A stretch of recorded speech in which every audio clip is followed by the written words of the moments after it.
I get the problem. Don't spend hours in stress. No, it's all about the process. Steady make progress. Remain optimistic. I don't get it. Well, not yet. Life is a journey, not a destination. Every teacher, every leader needs this in education. Tempted to say can't have the courage to add yet. A growth mindset. The staff in the class met. You see, there's a difference between not knowing and not knowing yet. That three-letter word yet is very powerful if you think about it. I can't do this yet. Perseverance is paramount. This is the power of yet. Don't you settle for less. If you just give your best, then you will have success. I like that. This is the power of yet. Don't you settle for less. If you just give your best, then you will have success. I don't get it. I can't do this. It doesn't make sense. I'm starting to hate this. I believe in you, and you can make it. Just put the word yet at the end of your statement. Y-E-T. We can all shout. Using the word yet, we're removing all doubt. We see the problem as a challenge and not a crisis. We creating a growth mindset. You gotta like this. You see, this idea of a growth mindset can also be called the power of yet. In other words, you are not there yet, but just trust me, you can definitely get there. Let's go! This is the power of yet. Don't you settle for less. If you just give your best, then you will have success. This is the power of yet. Don't you settle for less. If you just give your best, then you will have success. All right. That was lit. Power of yeah. That was lit. All right. So, first of all, welcome back from your holiday break. Everybody seemed to have had a good time. I can tell by the smiles that are on your faces. And with that said, this is the start of a brand new year. Okay? We only have 89 more days of school now. Let's think about that. 89 more days of school. Now, we have a lot of work to do. We have a lot of work to do. And I'm actually working on trying to get CJ here, the guy that did the album. I'm working on trying to get him here before we start taking the test, the Georgia milestones. Okay? So, again, welcome back. Last unit in the mindset in the Brainology classes. And today we're doing unit 4. And today we want to reflect on the two mindsets and how we can hold both mindsets at the same time. Okay? We're not necessarily completely fixed or growth in our mindset. Okay? There are times when we are sometimes in both. We make choices constantly. Some that are influenced by fixed mindset and some that are influenced by the growth mindset. And it all boils down to your belief about that area. Okay? So, there's some things that we do that we operate in a fixed mindset doing, and then there are some things that we do that we operate in a growth mindset doing. Alright? Now, this is what we're going to do for today. This is what we're going to do for today. Today we're going to look at some scenarios. We're going to look at some situations, and I want you to answer those situations the best way that you can. As always, I want you to be honest and understand that this is not a grade. This is not a chip test. Nobody is going to be judged by whatever their answer is. Okay? We just want to get a peek into how you would deal with that situation, and then we can tell, what mindset that you're in. Because again, there are things that we operate in both growth mindset and fixed mindset.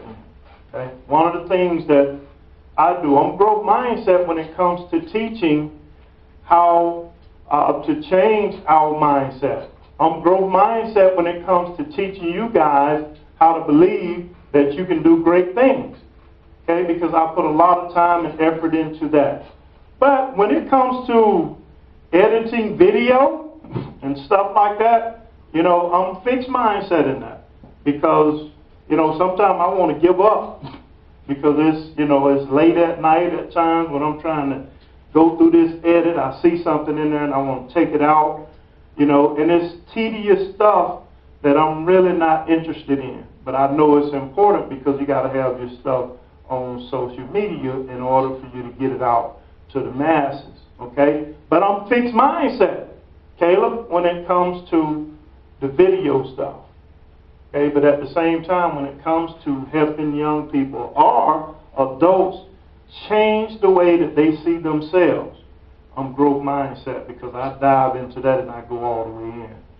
All right? So that's what we're going to look at today, how we can be both fixed and growth mindset. And again, I'm going to give you these scenarios, and first of all, I'm going to let you volunteer to see how you respond, and then, you know, I'm going to call on somebody. All right, so the first one, this is the situation. Think about it. Look at it. This is the situation. At a recent family event, you did not get along very well with your cousin. An adult talks quietly with you about how you behave and how you can improve. What is your reaction? All right, Caleb, let's start with you, man. You're not getting along too well with your cousin. And you and him, you and him are getting ready to say some words to each other. And then you have an adult that comes and she does it quietly. She talks to you and she gives you some information on how, you know, you can improve. What do you do?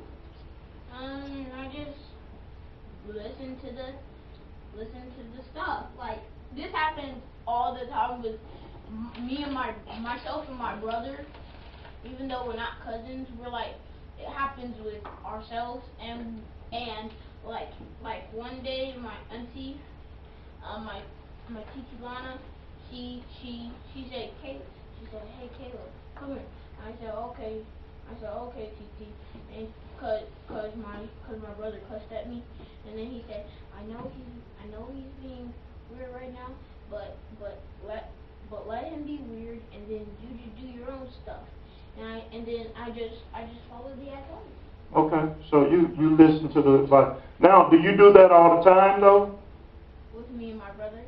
No, I'm just saying all the time, in every situation that you have that's like this. You didn't get along with somebody, you're upset, and then an adult sits you down quietly and talks to you. Do you always listen to the advice that they give you? Yeah. Okay. Because I know my family don't play, cause like if I'm in Vegas, I know my grandma or my auntie or my dad, especially my dad. My dad don't play like that. So if I don't listen to it, I get in trouble. Okay. Michaela, how do you respond in a situation like that? You're not getting along with your cousin, and maybe your aunt, you know, she talks to you and she tries to help you, give you some advice to help you improve. How do you respond? What's your reaction? Nothing? You just hunch your shoulders like that? Yeah, we always be nice to our cousins. Okay. So you and your cousins are always nice. Y'all don't have those cousin run-ins? That's what girls do. Okay. They hate each other in secret. Okay. So like, well, let me talk to somebody that does have those cousin run-ins. Yes, sir. Me and my brother, we fight and we start to fight. When I do it, the beat the crap out of him, and that's my reaction. Now, what if, listen to the scenario though. What if somebody grown sits you to the side and say, hey, let me help you learn how to react to that better? What would be your reaction to that adult? I don't know, because I let sometimes go after him. Sometimes I let it go because I get mad at myself. Okay, so sometime you'll let it go, and sometime you won't. It just depends on if you're at that elevated state. It's Because now, he makes sense there, because sometimes, that's why as teachers, we have to understand our students, Javon. We have to understand our students. Because sometimes when things are about to escalate, we have to know how to deal with that so that we can de-escalate. Because if you come to that student while they're really upset and you see them going there, if you come to them the wrong way, if you come to them, like you want to have a power struggle, then guess what? That escalation is going to keep going up. Yes? Like if you have a snake, right? And it had a bad day, and you know how like its skin is sensitive, right? Right. And if you rub it the wrong way, it'll hurt them, right? Mm-hmm. It'll pull their scales up.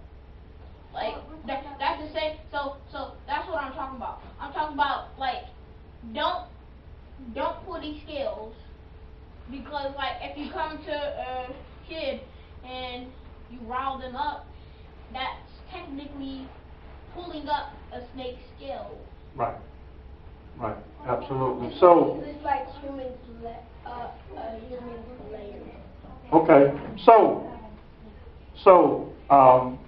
absolutely. That's why it is important for somebody like me. I've been doing this for a long time, so I can tell when a student is getting ready to go to that level, and I'm able to de-escalate them because I know how to approach them in the right way.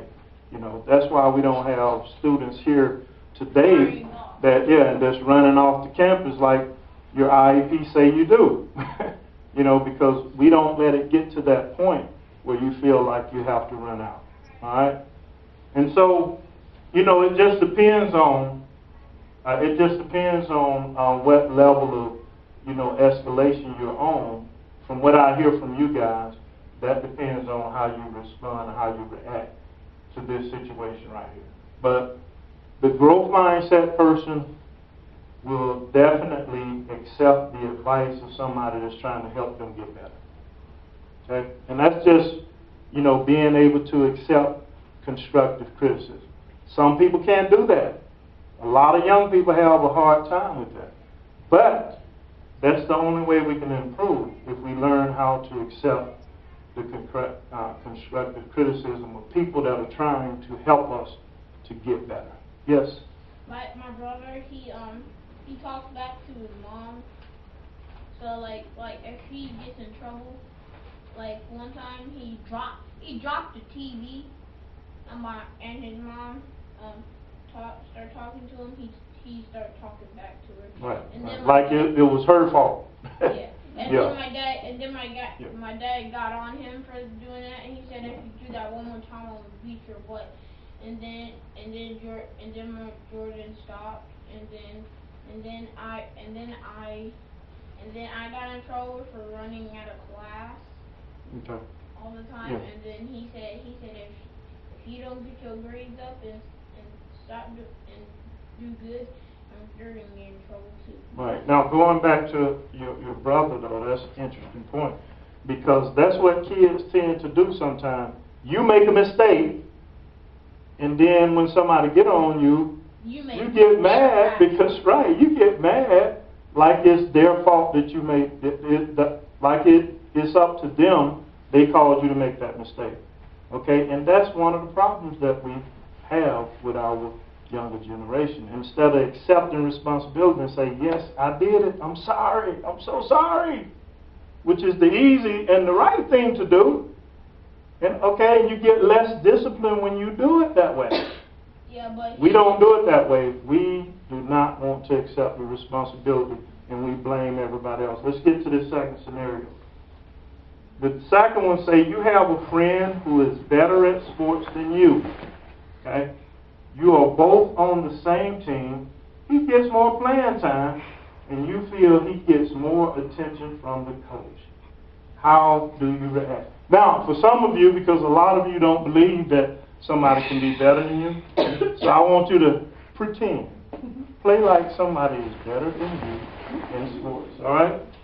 And you're on the same team, but he or she is getting more playing time than you are. And because of that, you feel like the coach like that person more. What's your response to Caleb since you started? How do you react?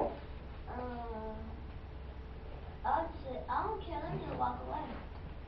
Okay, you don't care, you just walk away? I'll go by myself. Okay. Because he don't work for all of us, so. Okay, got you. Caleb? So, I know that nobody can beat me because I work. See, that's why I say play, Yeah, pretend. I know. Pretend, yeah. But if somebody did work higher than me, I would just work harder than them. Okay. I would be I will be a workaholic. Okay. I would just work and work and work, and then when I'm at my playing time, when I do my playing time, like if I play football and I'm doing my playing time, I just gotta be spectacular. Right. Make them big catches and make defensive stops and do what I gotta do, and then I get play time. Right, right.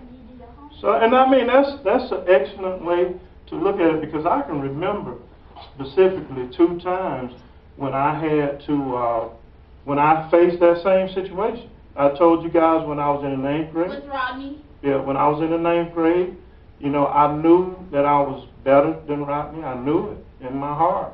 I knew I had outplayed him in all the trials, all the practices. But the first game of the year, Coach let Rodney start, okay? And I was mad, I was upset, because I knew he was just going to say, Wortham, starting 5. He didn't say that. So I was upset, but you know what? I didn't let it, you know, I didn't show it at that time. Because this is what I was saying in the back of my mind. Just wait till I get in the game. And sure enough, real quickly, because we was getting blown out at the time, and Coach was frustrated. He was like, man, Wortham, I need some points. Get in there. And I scored like 12 points within the next 4 minutes. You know, and I never sat the bench again. So it made me work. And another time when I was in college, the first year I was in college, I was a freshman. Freshmen don't play that much anyway. But I felt like, you know, that I was way better than some of those cats. Now, they were good, but I felt like I was outworking them, you know, every single day. And so, Coach, you know, I didn't play. First couple of games, I didn't play at all. And I was furious. But what I said this, wait till practice comes. I'm going to dominate those guys so much that he's not going to have a choice but to play me. Every single practice, I dominated. Whoever he put on me, they had problems. And eventually, he had to start playing me because, you know, I didn't just shut down. That's what a lot of people do. They shut down and say, oh, I didn't make it. Oh, I'm not going to play. So they stopped working hard. I did the opposite. I say, since I'm not going to play in the game, and I got all this energy for practice, whoever is guarding me better watch out. Oh, that's better watch out. That's what I did for my old football school, for my old football thing. And then I was like, I didn't get to play. And then when I did practice, he said, let's do wide receiver and DB. And then I said, all right. He said, my coach said, who wants to go first? I said, I'll go. And then this one big kid, he was like, I was like, oh gosh. And then he said, hi. And then the coach said, hi. And I did this, and I did this. I faked him out and made him think I was going this way, but I went that way, and he went and fell on the floor, and then I caught the ball. And then he said, wow, Caleb, good stuff. And then I played in my next game, and I got really good. And that's when I didn't get to sit on the bench. And that's, you know, not only did I convince the coach, but I remember, man, after every practice, we would go back in the room, and I had players, guys that played a lot, that were saying, you know, because everybody complained, hey, man, I'm not getting no playing time. And, you know, we had one guy, Tracy. Tracy was brutally honest. He was going to tell, you know, he was going to tell you about yourself. So Tracy would stand up and he would say, now, some of y'all don't deserve to play, the bottom line. But Wortham you know, he getting a raw deal because every time I have to guard this guy, he is literally, and Tracy was a star. And he said, I dread to have to check work. You know, and so I had some of the players saying that too, and so the coach didn't have a choice but to play me. Okay? So, these are, now we can't, we'll finish these other two at another time. But the bottom line is you have to understand that sometimes we operate in a fixed mindset, sometimes we operate in a growth mindset. Okay? And it depends on, you know, what is the thing that we are doing. When it came to basketball, that was my passion. Okay, I was going to operate in a growth mindset with that. I'm not going to shut down. I'm going to be better when it comes to playing basketball. I'm going to outwork that person. Now, again, like I said earlier, when it comes to editing tapes, you know, eventually, you know, when I get to the point where I just got a lot of dollars, you know, I'm going to pay somebody to do that kind of stuff because I'd rather spend my time, you know, focusing on being an expert at growth and fixed mindset. Okay? All right, we got to end it right here because my tape is getting ready to end. So I need my cameraman to come and turn it off for me. Yes, my cameraman.